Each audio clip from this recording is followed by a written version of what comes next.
Welcome back to the channel, and today we're going to be talking about Sparking Zero and some polls I ran on what you expect from a platform, price and system requirements if you're going to pick up the PC version.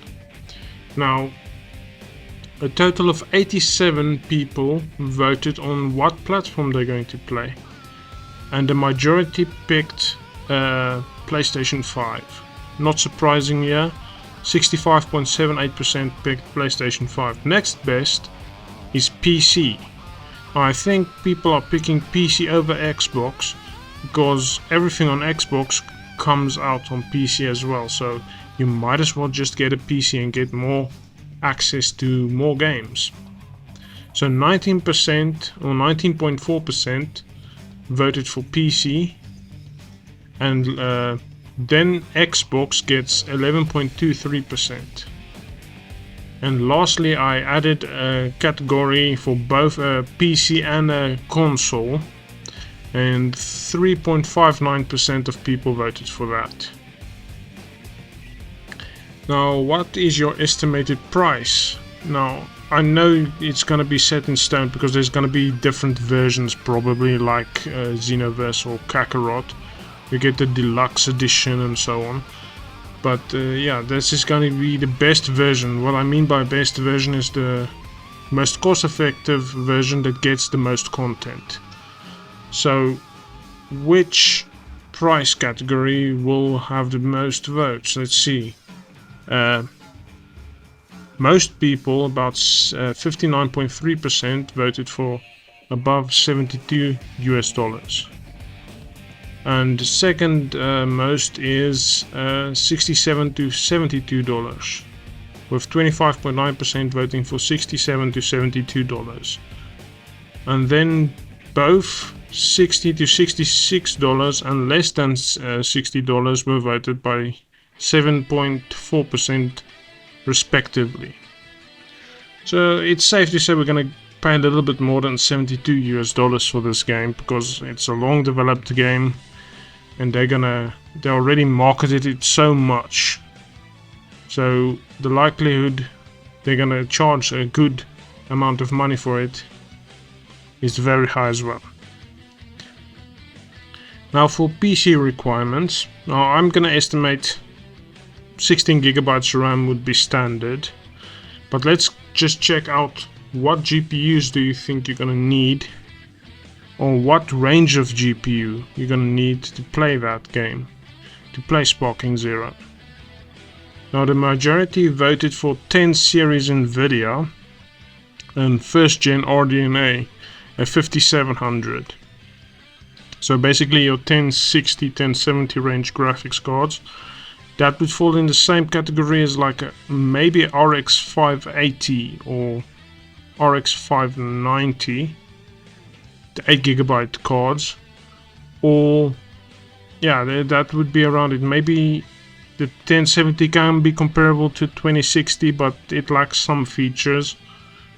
So we're gonna see if we're gonna need some newer features that is not supported by 10 series and so on, like some newer games already have. But hopefully we can at least play it on like a 10 series card, because most people have that still.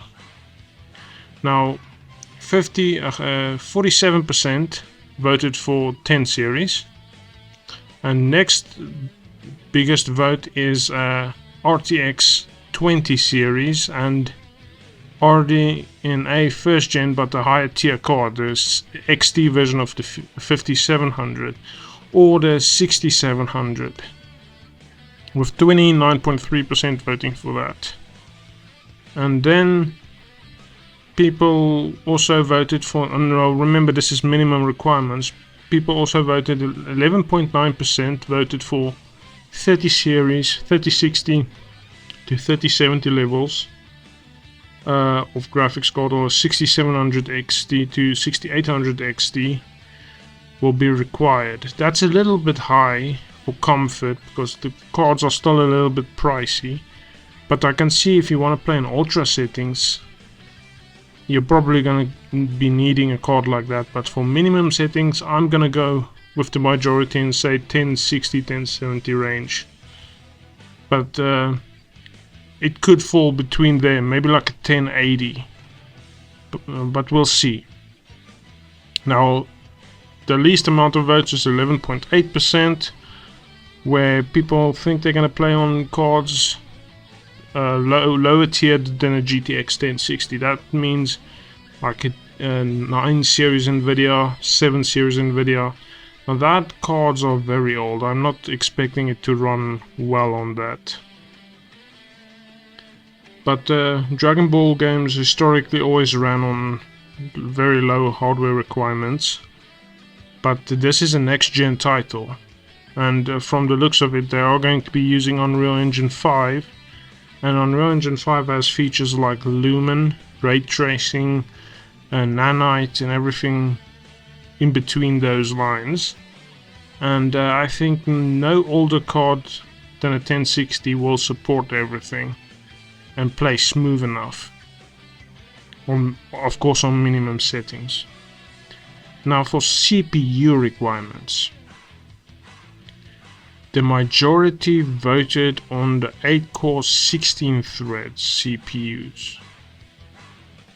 Yeah, I could see that being true, but minimum requirements, we can luck out and go for a lower tiered CPU. I expect it to be able to play on like an i3 CPU as well. Well, not very well, but it will be playable. So 43% think you're gonna definitely be needing an 8-core 16-thread CPU.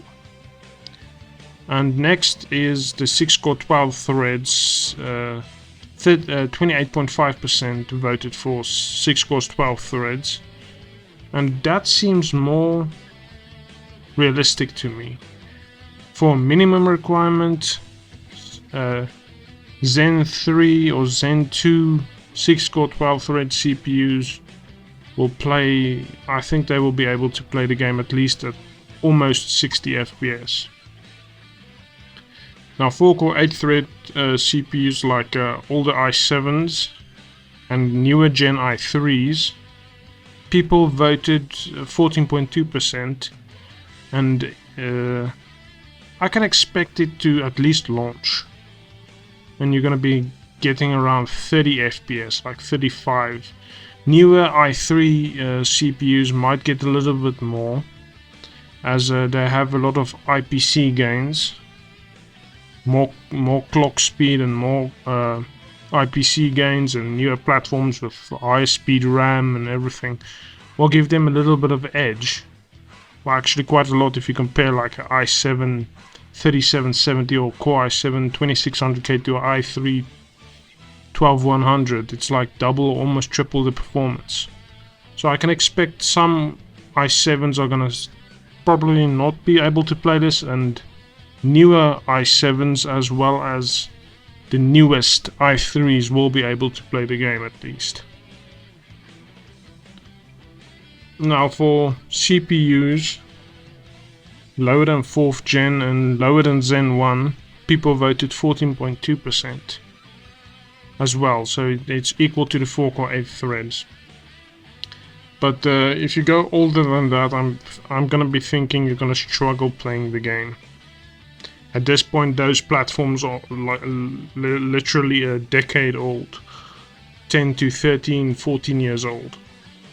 You don't want to be using that for a new AAA game. At this point, it's definitely you need to upgrade. Okay, thank you for watching, and I'll see you all next time, and remember, subscribe.